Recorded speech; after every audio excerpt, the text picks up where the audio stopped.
ಓಂ ನಮೋ ವಾಲ್ಮೀಕಿ. ನಮಸ್ಕಾರ ಬಂಧುಗಳೇ, ನಾನು ನಿವೃತ್ತ ಪ್ರಾಧ್ಯಾಪಕ ಡಾಕ್ಟರ್ ಅರ್ಜುನ್ ಪಂಗಣ್ಣವರ್. ಹೇ ಸೀತಾರಾಮ ವಾಹಿನಿಯ ವಾಲ್ಮೀಕಿ ರಾಮಾಯಣ ಅಂದು ಇಂದು ಚಿಂತನ ಕಾರ್ಯಕ್ರಮದ 382ನೇ ಸಂಚಿಕೆಗೆ ತಮ್ಮೆಲ್ಲರಿಗೂ ಸ್ವಾಗತ. ಹಿಂದಿನ ಸಂಚಿಕೆಯಲ್ಲಿ ರಾಮ ಪಂಪಾ ಸರೋವರದಲ್ಲಿ ವಸಂತನ ಪ್ರಭಾವದಿಂದಾಗಿ ಮನ್ಮಥನ ಚಟುವಟಿಕೆಗಳಿಂದ ತುಂಬಿ ಅವುಗಳ ಪ್ರಭಾವದಿಂದಾಗಿ ಗಿಡ ಬಳ್ಳಿ ಹೂಬಳ್ಳಿಗಳು ಗಿಡಮರಗಳು ಪ್ರಾಣಿ ಪಕ್ಷಿಗಳ ಮಧ್ಯೆ ಯಾವ ರೀತಿಯಾಗಿ ಒಂದು ಸೌಂದರ್ಯ ಸೃಷ್ಟಿಯಾಗಿತ್ತು, ಎಂಥ ಒಂದು ಮಾದಕತೆ ತುಂಬಿ ಹರಿತಾ ಇತ್ತು, ಅದನ್ನು ಹೇಳ್ತಾ ಅವರು ಗಂಡು ಮತ್ತು ಹೆಣ್ಣು ಪಕ್ಷಿಗಳ ನಿಧುವನ ಅಂದರೆ ಮಿಲನದ ನೃತ್ಯವಾಗಿರಬಹುದು, ಕರೆಯಾಗಿರಬಹುದು, ಇನ್ಯಾವುದೋ ಸಂಕೇತಗಳ ಮೂಲಕ ಯಾವ ರೀತಿಯಾಗಿ ಅದು ತುಂಬಿತ್ತು, ಕರಿತಾ ಇತ್ತು. ಅದರ ಮಧ್ಯದಲ್ಲಿ ನನ್ನ ಸೀತೆ ಇದ್ದಾಳೆ ಏನೋ ಅಂತ ಹುಡುಕ್ತಾ ಇದ್ದರು ರಾಮ. ಒಂದು ವೇಳೆ ಸೀತೆ ಸಿಕ್ಕರೆ ನಾನು ಇಲ್ಲೇ ಶಾಶ್ವತವಾಗಿ ನೆಲೆಸಿಬಿಡ್ತೇನೆ, ಅಯೋಧ್ಯೆ ನೆನೆಸುವುದಿಲ್ಲ ಅನ್ನುವಂಥ ತನ್ನ ಭಾವನೆಗಳನ್ನು ವ್ಯಕ್ತಪಡಿಸಿದ್ದನ್ನು ನಾವು ನೋಡಿವೆ. ಅದನ್ನೇ ಮುಂದುವರಿಸಿ, ನೋಡು ಲಕ್ಷ್ಮಣ, ಅದೆಷ್ಟು ಹಿತಕರ ಈ ಆಹ್ಲಾದಕರ ಗಾಳಿಯ ಪಂಪಾದಡದಲ್ಲಿ ಇದ್ದಿದ್ದರೆ ಸೀತೆ ನಮ್ಮೊಂದಿಗೆ. ಇದೇನು ತಂಪು ಗಾಳಿ ಬೀಸ್ತಾ ಇದೆ, ಇದೇನೊಂದು ಮನ್ಮೋಹಕ ದೃಶ್ಯವಿದೆ. ಇಂಥ ಒಂದು ಪರಿಸರದಲ್ಲಿ, ಇಂಥ ಸಮಯದಲ್ಲಿ, ಈ ಕ್ಷಣದಲ್ಲಿ ಸೀತೆ ನಮ್ಮೊಂದಿಗೆ ಇದ್ದಿದ್ದರೆ ಅದೆಷ್ಟು ಚೆನ್ನಾಗಿರ್ತಿತ್ತು, ಎಷ್ಟು ಆನಂದಕರವಾಗಿರ್ತಿತ್ತು ಅಂತ ಹೇಳಿ ತನ್ನ ತಮ್ಮನಾದ ಲಕ್ಷ್ಮಣನಿಗೆ ರಾಮ ಹೇಳ್ತಾನೆ. ನಾನಿಲ್ಲದೆ ಕಮಲಾಕ್ಷಿ ಜನಕಪುತ್ರಿ ಅಸಹಾಯಕಳಾಗಿ ನನ್ನಂತೆ ಕೊರಗುತ್ತಿರಬೇಕು. ನಾನು ಸೀತೆ ಇಲ್ಲದೆ ಇಲ್ಲಿ ವಸಂತ ಋತುವಿನ ಚಂದವನ್ನು ನೋಡಿ ಕೊರಗ್ತಾ ಇದ್ದೇನೆ. ಅದೇ ರೀತಿಯಾಗಿ ಸೀತೆ ಇದ್ದಲ್ಲಿ ವಸಂತ ಋತು ಇತ್ತಂದ್ರೆ, ಇದೇ ದೃಶ್ಯ ಅಲ್ಲಿ ಇತ್ತಂದ್ರೆ ಅವಳು ಕೂಡ ನನ್ನನ್ನು ನೆನಪಿಸಿಕೊಂಡು ಕೊರಗುತ್ತಿರಬಹುದು. ಇದು ನೋಡಿ ಮನಸ್ಸಿನ ಒಂದು ಸಂಕೇತಗಳು. ಪ್ರೇಮಿಗಳಲ್ಲಿ ನಾನು ಹೇಳ್ತೇನೆ, ಜಗತ್ತಿನ ಮೊದಲನೇ ಅಗದಿ ಪ್ರೇಮಿಗಳಂದರೆ ರಾಮ ಮತ್ತು ಸೀತೆ. ಬಹಳ ಅನ್ಯೋನ್ಯತೆ ಇರ್ತದೆ ಇಬ್ಬರ ಮಧ್ಯದಲ್ಲಿ, ಗಾಢವಾದ ಪ್ರೀತಿ ಇರ್ತದೆ. ಇದು ವಿರಹ ದುಃಖ ನೋಡಿ. ನಾನು ಯಾವ ಪ್ರಕಾರ ಸೀತೆಯಿಂದ ದೂರಿದ್ದೋ, ಸೀತೆಗಾಗಿ ಹಂಬಲಿಸ್ತಾ ಇದೆ ನನ್ನ ಮನ, ಕೊರಗ್ತಾ ಇದೆ ನನ್ನ ಮನ. ಹೆಜ್ಜೆ ಹೆಜ್ಜೆಗೆ ಕ್ಷಣ ಕ್ಷಣಕ್ಕೆ ಯಾವ ರೀತಿಯಾಗಿ ನಾನು ಸೀತೆಯನ್ನು ಹುಡುಕ್ತಾ ಇದ್ದೇನೆ, ನಿಸರ್ಗದಲ್ಲಿ ಹುಡುಕ್ತಾ ಇದ್ದೇನೆ. ನಿಸರ್ಗದ ಪ್ರತಿಯೊಂದು ಚಟುವಟಿಕೆಯಲ್ಲಿ ನಾನು ಹೇಗೆ ಹುಡುಕ್ತಾ ಇದ್ದೇನೆ, ಅದೇ ರೀತಿಯಾಗಿ ಸೀತೆ ಕೂಡ ಈ ವಿರಹದ ವೇದನೆಯಲ್ಲಿ ನನ್ನ ಹುಡುಕ್ತಾ ಇರಬೇಕು, ನನ್ನಂತೆಯೇ ಆಕೆಯು ದುಃಖಿಸ್ತಾ ಇರಬೇಕು. ಸಾಮಾನ್ಯವಾಗಿ ಇದೇ ಪ್ರೇಮ, ಗಂಡ ಹೆಣ್ಣು ಮತ್ತು ಪ್ರೀತಿ ಮಾಡಿದಾಗ ಅಲ್ಲಿ ವಿರಹ ಬಂತಂದ್ರೆ, ಯಾವುದೋ ಒಂದು ಕಾರಣದಿಂದ ಇಬ್ಬರು ಬೇರ್ಪಟ್ರಂದ್ರೆ, ಒಂದು ಕಡೆ ಹೆಣ್ಣು ತನ್ನ ಅಳಲನ್ನು ತೊಡ್ಕೊಳ್ತಾ ಇರ್ತದೆ, ಇನ್ನೊಂದು ಕಡೆ ಗಂಡು ತನ್ನ ಅಳಲನ್ನು ತೊಡೋ. ಈ ಒಂದು ಬಳಲಿಕೆ ಏನಿದೆಯಲ್ಲ, ಪ್ರೇಮಿಗಳ ಮಧ್ಯದ ಒಂದು ವಿರಹದ ಬಳಲಿಕೆ, ಇದು ತ್ರೇತಾಯುಗದಲ್ಲಿಯೂ ಇತ್ತು, ಇವತ್ತು ಇದೆ. ಇಲ್ಲಿಯೇ ನಿಲ್ಲುವುದಿಲ್ಲ. ಅದು ಇನ್ನೂ ಎಲ್ಲಿ ತನಕ ಪ್ರೇಮಿಗಳು ಪ್ರೀತಿ ಭೂಮಿ ಮ್ಯಾಗಿರ್ತದೆ, ಅಲ್ಲಿ ತನಕ ಈ ವಿರಹ ವೇದನೆಯು ಜೀವಂತವಾಗಿರ್ತಿದೆ. ಯಾವುದೇ ರೂಪದಲ್ಲಿಯೂ ಈ ವಿರಹಗಳು ಇರ್ತಾವ. ಈ ದೃಶ್ಯ ಭೂಮಿಯಾಗ ಇರೋ ತನಕ ಇರ್ತಿದೆ ಅನ್ನುವಂಥ ಒಂದು ಸಂದೇಶವನ್ನು ವಾಲ್ಮೀಕಿ ಇಲ್ಲಿ ಕೊಡ್ತಾರೆ. ಸೀತೆ ಕಾಣದೆ ಎನ್ನ ಮನ ಮುಳುಗುತ್ತಿಹದು ದುಃಖದಲ್ಲಿ, ಅವಳೊಂದಿಗೆ ಸಂವಾದ ಅವಳ ಮುಗುಳ್ನಗೆ ಜಾನ್ಮೆ ಅಪೂರ್ವ ಸ್ನೇಹಮಯ ಹಿತ ಕೊಡುತ್ತಿತ್ತು.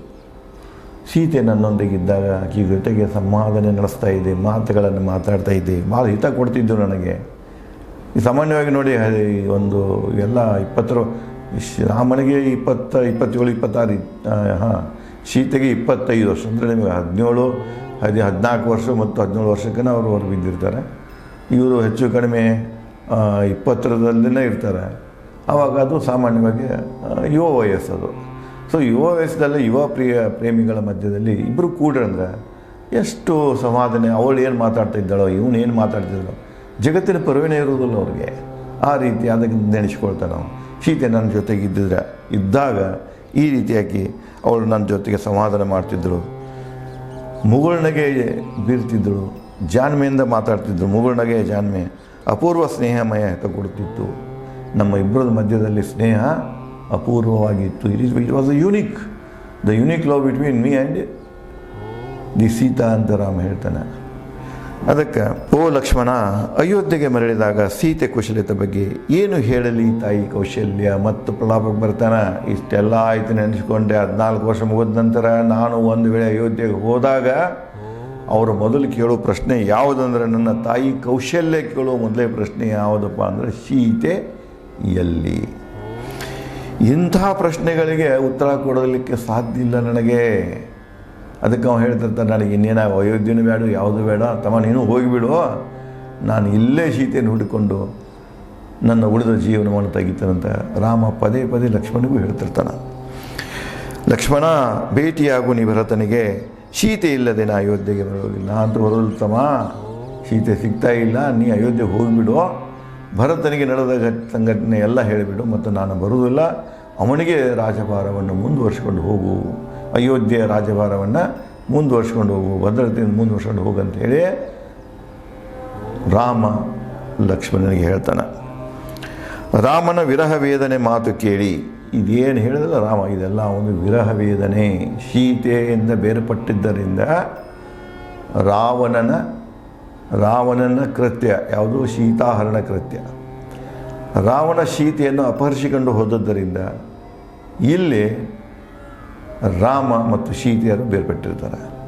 ಅಲ್ಲಿ ಸೀತೆ ನೊಂದು ನಿವೇದಿಸ್ತಿರ್ತಾಳೆ, ಇಲ್ಲಿ ರಾಮ ನೊಂದು ನಿವೇದಿಸ್ತಿರ್ತಾನೆ. ಈ ಒಂದು ದೃಶ್ಯ ಅವರಿಬ್ಬರದ ಒಂದು ಪ್ರಲಾಪ ಏನಿದೆ, ಇದು ವಿರಹದ ವೇದನೆಯ ಪ್ರಲಾಪವಾಗಿದೆ. ಅದನ್ನೇ ಹೇಳ್ತಾನೆ ನಾವು. ವಿರಹ ವೇದನೆ ಮಾತು ಕೇಳಿ ಲಕ್ಷ್ಮಣ ಸಾಂದರ್ಭಿಕ ಮಾತು ನುಡಿದ. ಸಹಜವಾಗಿ ಆ ಸಂದರ್ಭಕ್ಕೆ ಅನುಗುಣವಾದ ಸಂದರ್ಭೋಚಿತ ಮಾತುಗಳನ್ನು ಆಡೋದು. ಸಂದರ್ಭ ನೋಡ್ಕೊಂಡು ಮಾತಾಡಬೇಕು. ಸಂದರ್ಭ ಒಂದಿರ್ತೈತೆ, ಏನಕ್ಕೆ ಮಾತಾಡಕ್ಕೆ ಹೋದ್ರೆ ಆಗೋದು, ಅಸಂಬದ್ಧ ಭಾಷೆ ಅನ್ನಿಸ್ತಿದೆ. ಯಾವ ಸಂದರ್ಭದಲ್ಲಿ ನಾವು ಹೇಗೆ ಮಾತಾಡಬೇಕು, ಇದು ವಾಲ್ಮೀಕಿಯವರು ಇದರ ಮೂಲಕ ನಮಗೆ ಮಾತಾಡುವ ಜಾಣ್ಮೆಯನ್ನು ಹೇಳ್ತಾರವರು. ನೀನು ಸಂದರ್ಭೋಚಿತ ಮಾತುಗಳನ್ನು ಮಾಡಬೇಕು ಮನುಷ್ಯ. ಯಾವುದೇ ತಗೊಳ್ಳಿ, ನೀವು ಎಲ್ಲೇ ಮಾತಾಡಬೇಕಾಗಿತ್ತಲ್ಲ, ಯಾವ ಸಂದರ್ಭದಲ್ಲಿ ಏನು ಮಾತಾಡಬೇಕು. ಈಗಂತೂ ನೋಡ್ತಾ ಇರ್ತೀರಿ, ಈ ವೇದಿಕೆಗಳದಾವ, ರಾಜಕೀಯ ವೇದಿಕೆಗಳಿರ್ತಾವೆ, ನಮ್ಮ ಕವಿಗಳ ವೇದಿಕೆಗಳಿರ್ತಾವೆ, ಸಾಹಿತ್ಯಗಳ ವೇದಿಕೆ ಇರ್ತಾವೆ. ಯಾವ ಸಂದರ್ಭದಾಗ ಏನು ಮಾತಾಡಬೇಕು ಅನ್ನೋದು ಇರೋದಿಲ್ಲ. ಅವ್ರಿಗೆ ಒಟ್ಟು ಒಂದು ಏನೋ ತಯಾರು ಮಾಡ್ಕೊಂಬಂದಿರ್ತದೆ, ತಲೆ ಇರ್ತದೆ, ಏನಕ್ಕೆ ಮಾತಾಡ್ಕೊಂತ ಹೋಗ್ಬಿಡ್ತಾರೆ. ಸಾಮಾನ್ಯವಾಗಿ ಸಂದರ್ಭೋಚಿತ ಬರುವಂಥ ಮಾತುಗಳು ಅಲ್ಲಿ ಹುಡುಕಿ ನೋಡ್ರಿ ನೀವು, ಬರೋದು ಭಾಳ ಕಡಿಮೆ. ಅದಕ್ಕೆ ಇಲ್ಲಿ ವಾಲ್ಮೀಕಿಯವರು ಹೇಳ್ತಾರೆ, ಮಾತಾಡೋ ಕಾಲಕ್ಕೆ ಬಾಯಿಗೆ ಬಂದದ್ದು ಮಾತಾಡಬೇಡ, ತಿಳಿದದ್ದು ಮಾತಾಡಬೇಡ. ಆ ಸಂದರ್ಭ ಏನು ಬೇಡ್ತಿದೆ, ಸಂದರ್ಭದ ಬೇಡಿಕೆಯನ್ನು ನೋಡ್ಕೋ, ಆ ಪ್ರಕಾರ ಮಾತಾಡು. ಅಂದರೆ ಮಾತನಾಡೋ ಕಲೆ ಮನುಷ್ಯನಲ್ಲಿ ಹೇಗಿರಬೇಕು ಅನ್ನುವಂಥ ಸಂದೇಶವನ್ನು ಇಲ್ಲಿ ವಾಲ್ಮೀಕಿಯವರು ಕೊಡ್ತಾರೆ. ಮುಂದುವರೆದು ಪುರುಷೋತ್ತಮ ರಾಮ ನೋಡಿ, ಲಕ್ಷ್ಮಣ ರಾಮನಿಗೆ ಹೇಳ್ತಾನೆ, ಪುರುಷೋತ್ತಮ ರಾಮ, ಎಲ್ಲ ಗುಣಗಳ ಮೇಲೆ ಜಯ ಸಾಧಿಸಿದಂಥ ಏಕೈಕ ಪುರುಷನೇ, ಪುರುಷೋತ್ತಮನೇ ನೀನು. ಪುರುಷೋತ್ತಮ ರಾಮ, ಸಹಿಸಿಕೋ ದುಃಖ. ಎಲ್ಲದ್ರ ಮೇಲೆ ನಿಯಂತ್ರಣ ಇದೆ, ಮನಸ್ಸು ಮೇಲೆ ನಿಯಂತ್ರಣ ಇದೆ. ದುಃಖ ಸುಖದ್ದು ಕ್ಷಣಿಕ ಅನ್ನೋದು ಗೊತ್ತಿದೆ. ಮನಸ್ಸಿನ ಸೃಷ್ಟಿಗಳು ಭ್ರಮೆಗಳನ್ನೋದು ನಿನಗೆ ಗೊತ್ತಿದೆ. ನೀನು ಒಬ್ಬ ಆತ್ಮಜ್ಞಾನಿ ಇದೆ. ಆತ್ಮದ ಬಗ್ಗೆ ಸಂಪೂರ್ಣ ತಿಳ್ಕೊಂಡಂಥ ವ್ಯಕ್ತಿಗೆ ಆತ್ಮಜ್ಞಾನಿ ಅಂತ ಕರೀತಾರೆ. ಸುಮ್ಮನೆ ಎಲ್ಲೋ ಕೈಯಾಗ ಒಂದು ಜಪ ಮಾಲೆ ಹಿಡ್ಕೊಂಡು ಕಣ್ಣು ಮುಚ್ಕೊಂಡು ಎಲ್ಲೋ ಒಂದು ಗಿಡದ ಬೆಡ್ಡಾಗು ಗವ್ಯಾಗ ಗೊತ್ತು ಮಾಡಿದರೆ ತೋರಿಕೆ ಆಗ್ತಿದೆ. ಅದು ನೀವು ಸಂಸಾರದಾಗ ಇದ್ದುಕೊಂಡೇ ಸಂತುಕಾರಾಮಗತಿನೇ ಇದ್ದುಕೊಂಡನ್ನು ಜಯಿಸಬೇಕು.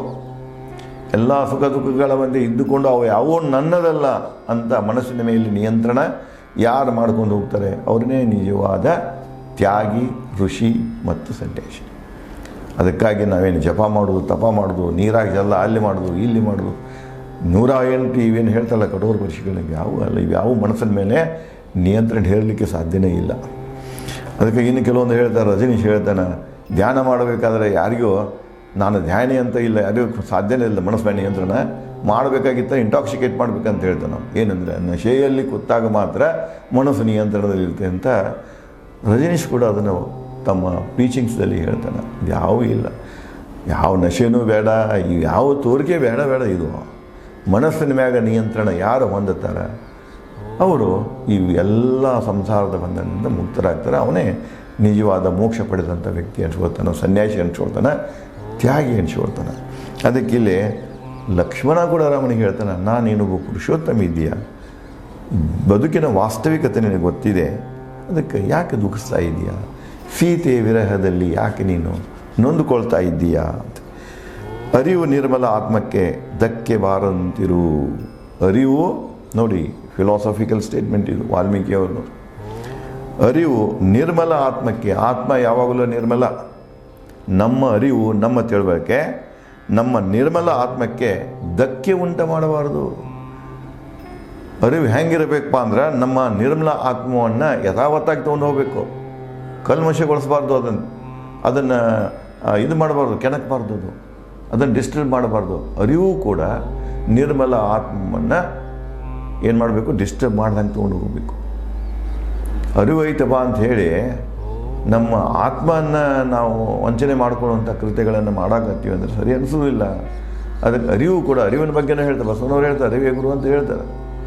ಮುಂದೆ ಮುಮುಕ್ಷಿ ಮುಕ್ತಾಯಕ್ಕೆ ಹೇಳ್ತಾರೆ, ಅರಿವು ಆಚರಣೆ, ಅರಿವು ಬಂದರೆ ಏನು ಸಾಲದು, ಮತ್ತು ಅರಿವಿನ ಆಚರಣೆ ಬೇಕು. ಅರಿವಿನ ಸುತ್ತಮುತ್ತ ಭಾಳಷ್ಟು ಈ ನಮ್ಮ ಶರಣರು ಸಂತರು ಎಲ್ಲರೂ ಹೇಳ್ಯಾರ ಅದನ್ನು. ಇಲ್ಲಿಯೂ ಕೂಡ ಅರಿವಿನ ಬಗ್ಗೆ ಬಂದಾಗ ಅರಿವು ತಿಳುವಳಿಕೆ, ಅದು ಪ್ರಜ್ಞೆ, ಏನಿದೆ ವಸ್ತುಸ್ಥಿತಿನ ಅರಿವು, ಅದು ತಿಳುವಳಿಕೆ ಅದು. ಆದರೆ ಅದರಿಂದ ನಮ್ಮ ಆತ್ಮದ ನಿರ್ಮಲತೆ ಏನಿದೆ, ಆ ನಿರ್ಮಲತೆ ಏನಾಗ ಧಕ್ಕೆ ಉಂಟಾಗಿರಬಾರ್ದು ಅನ್ನೋ. ನೀನು ಬಲ್ಲಂಥ ವ್ಯಕ್ತಿ ಇದೆ, ನಿನ್ನ ಆತ್ಮ ನಿರ್ಮಲ ಇದೆ. ಈಗ ನೀನು ಒಬ್ಬ ಸಹಜ ಮನುಷ್ಯನಾಗತ್ತೆ ನೀನು ವಿರಹದ ವೇದನೆಗಳನ್ನು ತೊಡ್ಕೊಳ್ತಾ ಹೊಂಟೆ ಅಂದ್ರೆ ಅದು ಏನಾಗ್ತಿದೆ, ನಿನ್ನ ಆತ್ಮಕ್ಕೆ ಧಕ್ಕೆಯನ್ನುಂಟು ಮಾಡ್ತಿದೆ. ಅದಕ್ಕೆ ಆ ಕೆಲಸ ಮಾಡ್ಕೊಳ್ಬೇಡ ಅಂಥೇಳಿ ಲಕ್ಷ್ಮಣ ರಾಮನಿಗೆ ಹೇಳ್ತಾನೆ. ವಿರಹದಲ್ಲಿ ಪ್ರೀತಿಸಿದವಳನ್ನು ನೆನಪಿಸುವುದು ಸಹಜ, ಅದನ್ನು ಡಿನೈ ಮಾಡೋದಿಲ್ಲ ನಾವು. ವಿರಹದಾಗ ಪ್ರೀತಿಸಿದವಳನ್ನು ನೆನಪಿಸಿಕೊಳ್ಳೋದು ಸಹಜನ. ಹೇಳಿಲ್ಲ ನಿಮಗೆ, ಗಂಡು ಹೆಣ್ಣು ಪ್ರೀತಿಸಿದಾಗ ಎರಡು ಯಾವುದೋ ಒಂದು ಕಾರಣದಿಂದ ಬೇರ್ಪಟ್ಟು ಅಂದ್ರೆ ಅಲ್ಲಿ ಅವಳು ಕೊರಗ್ತಿರ್ತಾಳೆ, ಇಲ್ಲಿ ಇವಳು ಕೊರಗೋದಕ್ಕೂ ಏನು ಸಮಯ ಇಲ್ಲ, ಇಷ್ಟು ಟೈಮ್ ಲಿಮಿಟು ಇಲ್ಲ, ಅದಕ್ಕೆ ಇಷ್ಟ ದಿವಸ ಕೊರಗಬೇಕು, ಇಷ್ಟ ದಿವಸ ಇಲ್ಲ. ಅವರು ಜೀವನ ಉದ್ದಕ್ಕೂ, ಉಸಿರು ಉದ್ದಕ್ಕೂ ನೆನಪು ಆಗ್ತಾನೆ ಇರ್ತಾರೆ. ಇದು ಹಾಗೆ ಅವರು ಆ ಕಡೆಗೆ ದಡದ ಇನ್ನೊಂದು ಕಡೆಗೆ ಅವ್ರು ಕೊರಗ್ತಿರ್ತಾರೆ, ದಡದ ಇನ್ನೊಂದು ಕಡೆಗೆ ಇವರು ಕೊರಗ್ತಿರ್ತಾರೆ. ಅದಕ್ಕೆ ಇಲ್ಲೇನಿದೆ, ಪ್ರೇಮದಲ್ಲಿ ವಿರಹ ಬಂದಾಗ ಈ ಕೊರಗೋದು ಸಹಜ ಎನ್ನ. ನಿನ್ನಲ್ಲಿ ನಿಂದು ಸೀತೆ ನಡುವಿರುವಂಥ ಪ್ರೇಮ ಇದೆ, ಸೀತೆಯಿಂದ ದೂರದಿ ನಿನ್ನಲ್ಲಿ ಇದು ಕಾಣಿಸ್ಕೊಳ್ಳಿ, ಈ ದುಃಖ ಕಾಣಿಸ್ಕೊಳ್ಳೋದು ಸಹಜನ ಅಂತ ಹೇಳ್ತಾನೆ. ಇದೇ ರೀತಿಯಾಗಿ ರಾಮನಿಗೆ ಮತ್ತೇನು ಲಕ್ಷ್ಮಣ ಹೇಳ್ತಾನೆ.